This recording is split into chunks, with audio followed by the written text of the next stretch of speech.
Hey, thanks for tuning in again.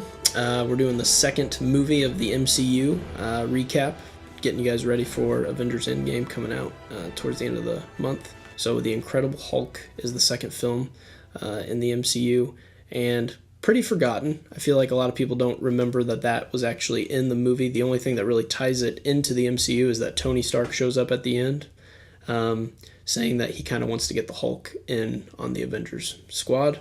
And then the other tie-in is the bad guy of the film, Thaddeus Ross, the military guy that I'll talk about here in a minute, shows up in one other movie. But those are the only two connections besides Hulk being in other movies.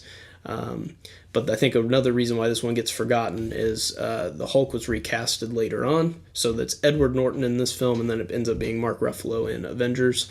And so there's just already just kind of some stuff kind of iffy about this movie, but we'll go ahead and dive in. I'll share what it is. The premise is there's a scientist named Bruce Banner who's trying to replicate kind of the Captain America super soldier protocol, and exposes himself to a large amount of gamma radiation, and instead of turning into Captain America, he turns into this giant green rage monster called the Hulk.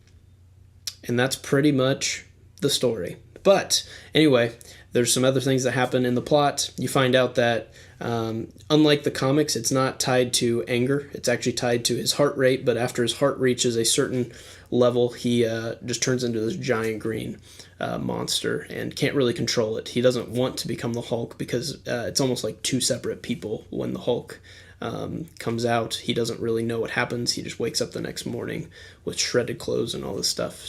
But basically the military know that he has this power and wants it to replicate it and turn soldiers into Hulks. Basically, it wants to militarize it.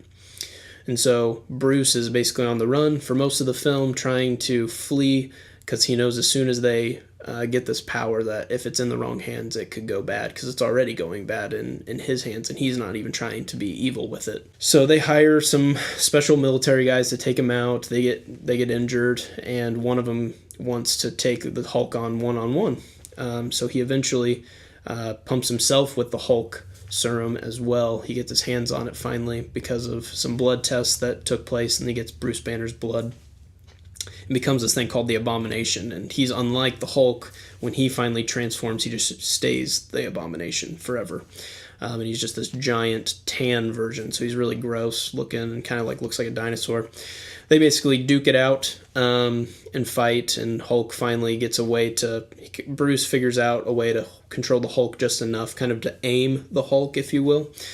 Just enough that if he shows up in another movie, it'll be convenient if he needs to turn into the Hulk for good, or if he needs to turn into the Hulk for bad. He doesn't have 100% control of it. The other thing that you need to know is that his girlfriend, Betty Ross, her dad is Thaddeus Ross, the guy who's going after him, trying to militarize the Hulk.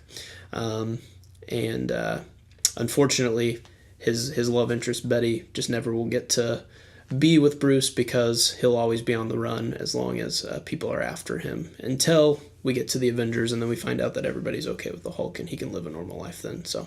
But he's recasted by that point, and they kind of forget about this movie. So if you don't watch this movie, it's not the worst thing in the world, but it's some knowledge to have, just so you know kind of how the Hulk works. And yeah, wasn't maybe the best option as the second one, but it's better that it's in the past now, so he's been a lot more fun in the future. Hulk gets a lot more redemption if you tough out the MCU. So stick with us.